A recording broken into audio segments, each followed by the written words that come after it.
So I forgot to mention, I've actually been hopping into the pool now that it's fixed quite a lot in the evenings before I go to sleep.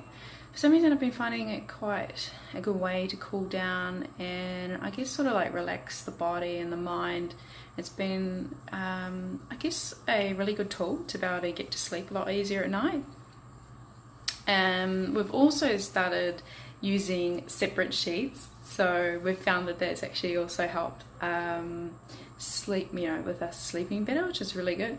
Just because it can get really hot, but then we also get a little bit paranoid that like mosquitoes will be like eating us, so we want to make sure that the sheet covers us. And sometimes the sheets have been a bit too short, and so then you wake up in the middle of the night and the sheets like part of the sheets like off, and it's actually been really good.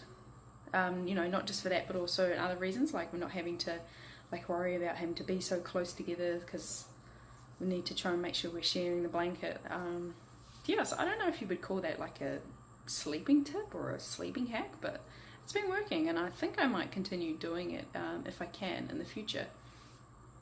Anyway, so I'm going to hop into the pool, hop in for a wee swim.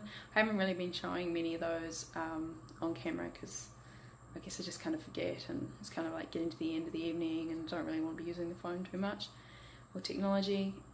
So tomorrow we are going to be catching a bus and we'll be going to Santo Domingo so that we didn't really want to miss a flight for the next day. So we just thought we might as well be in the city for our flight the following day.